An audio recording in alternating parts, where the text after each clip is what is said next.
Hi, here's my honest assessment of the Kirinavi Android Multimedia Replacement Unit for this is an Audi Q7 2015. I purchased it through AliExpress.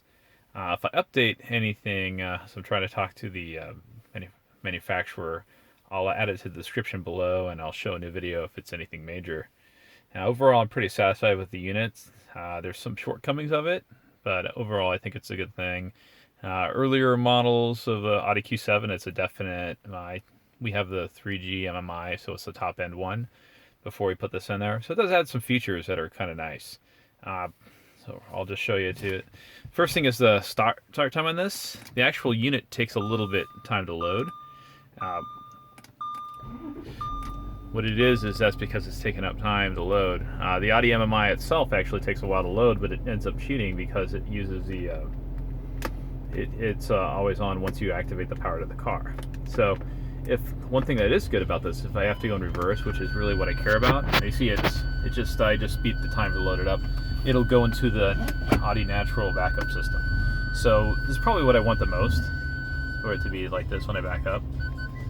So I have it right there. This is the native system right there. It's still booting in the background. It might be done by now, but let's take a look. Let's take a look from there.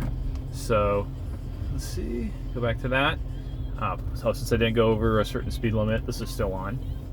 So here we go there. Now let's see if it's done booting. So it is done booting by now, and it gives us here. What's nice about this is that the controls down here work. So little control right there. This right here on the stereo, you can't see it. Let me turn it on to, this is the nighttime mode right there. So this right here will actually bring up your Google Maps. Let's see. So the boot thing is the only issue right there, being the fact that, if you can wait 10 seconds or 15 seconds, that should be no problem. And it's nice that you have the pass-through working already. So if you need to back up, do something like that. Most of the features work. I was talking about, like, you have the wheel right here and pushing the buttons here, and the back button works here to do back. I haven't tried all the buttons to see if the arrows back and forth do anything with the multimedia. Let's see. It would be nice if some of the other things work. Let me see what else I have on this list. Oh yeah. Oh, such as like the audio switchover. The audio switchover, when I have this unit enabled, it comes on no problem, and that switches through the fiber. And there, the night and day detection works right there, and it's what it does is that you can preset the brightness to be brighter or less bright, which is for the most part work, except for some of the apps are natively, they have white backgrounds, which will blast you at night. You can change several of them, such as like Google Maps. So let's bring up Google Maps. We can press the button here, or you can select it on there. Navigation is not active. So that's actually, that navigation is not active as the MMI system itself. So here it brings in, this is right here. I'm hooked up, this is hooked up through my, I'm doing a hotspot. This is supposed to have 4G, but I have not checked out that feature. So what you can do, audio works, you could say, let's see, go to downtown Seattle. And it'll go there.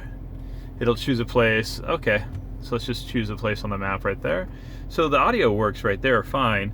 However, the only thing that's not, and this is not actually the part of this is part of Google itself, the Google Maps, is this does not have a nighttime mode yet for this.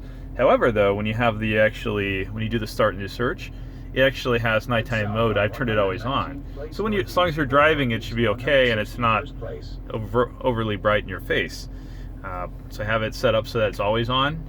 You can set it up so that if you switch between here and there natively, it'll switch between the dark and the light. That's of course, that's the Google setting on there. Let's see.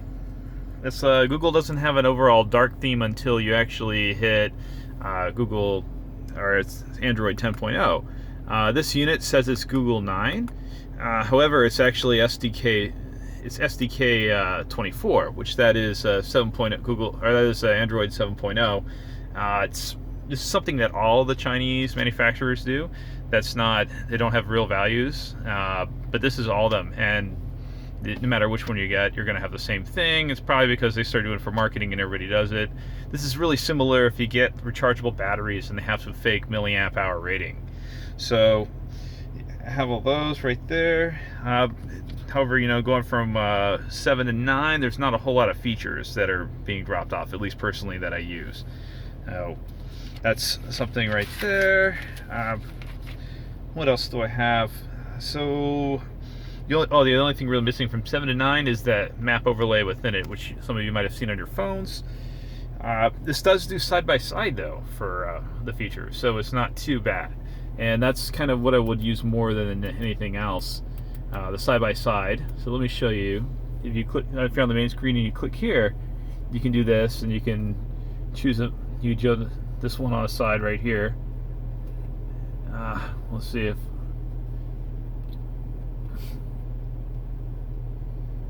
okay, you can slide one to one side,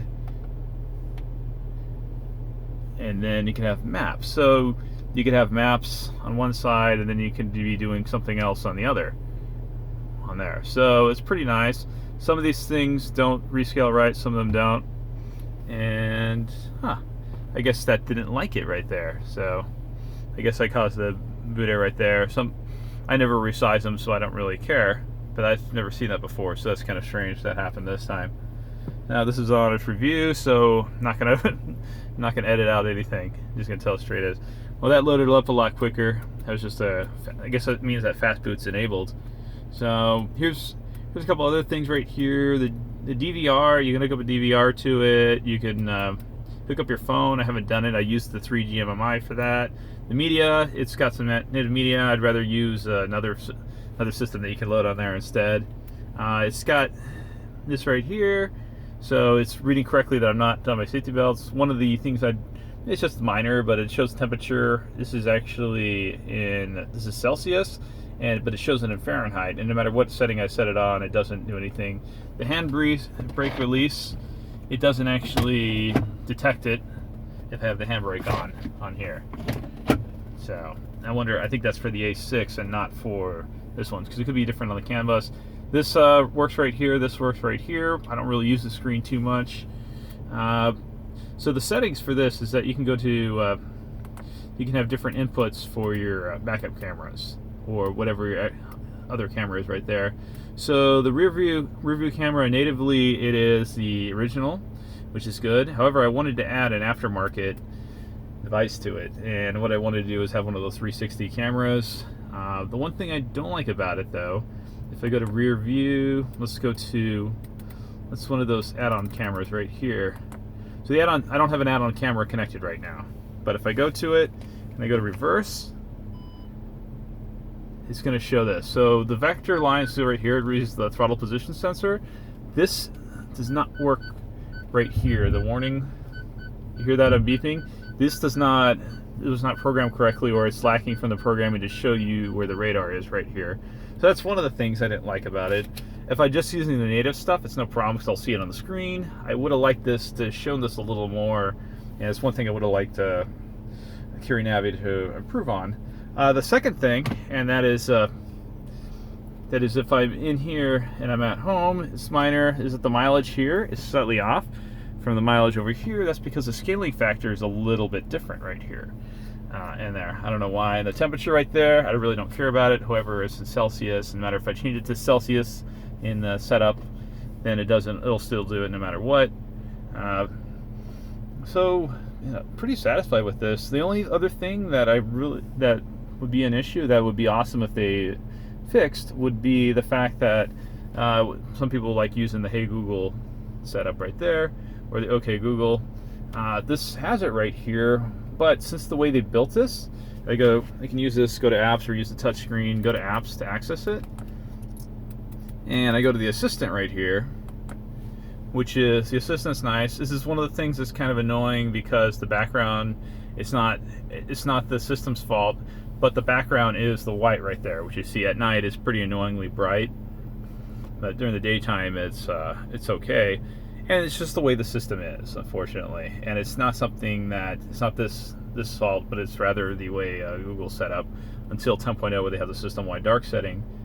So if I talk to this and say, Hey Google, what are you doing? Let's see. Google, drive me to downtown. I found several choices. Which would you like? So you can use this right here, then you can say the stuff right here. The problem is that this only works when you have the app open.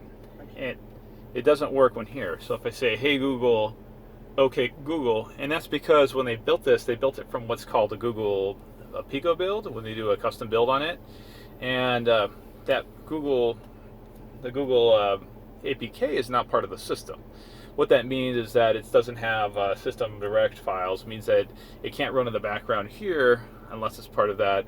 And that's one thing I'm asking. I was going to ask him so that I could have the original boot, so I could actually root this phone.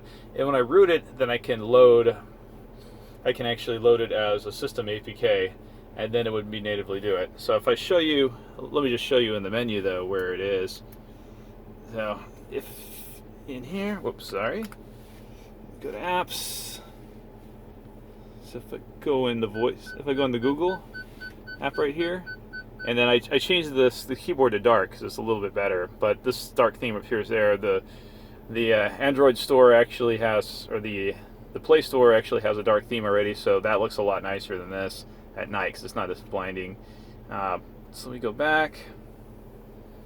Let's go back. We go to the settings. In here.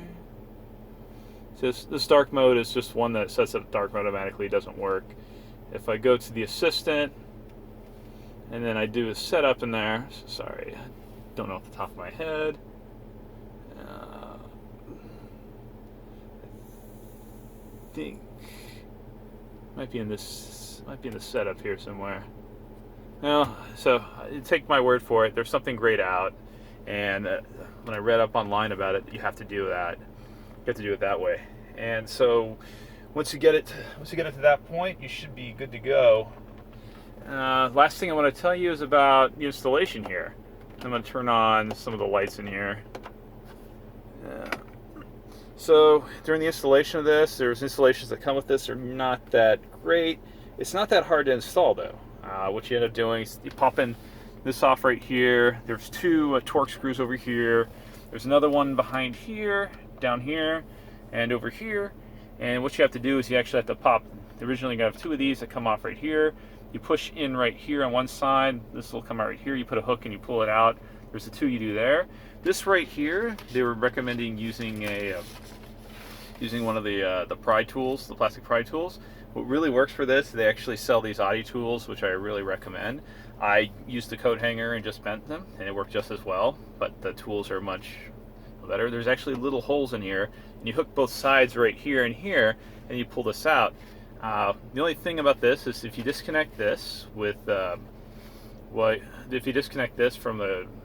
electricity or from your cable, and you have the ignition on, this will cause the airbag light to come on over here.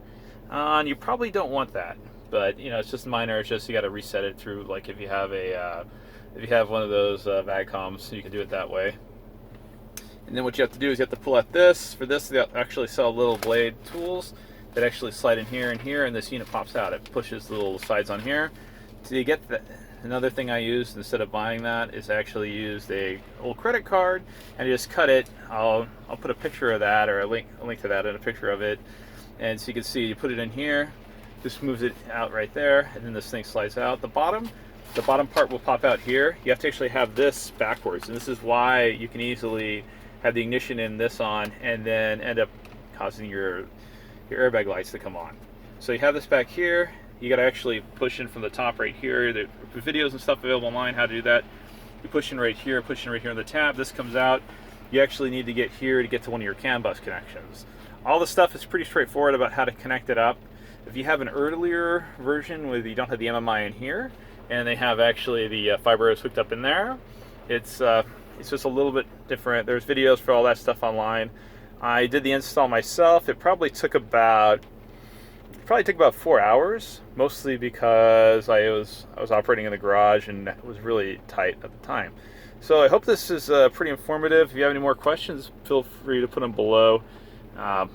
And hopefully I get some more information from Kirinavi and get this stuff, get the last few things that I wanted updated. So that's it. Have a good one.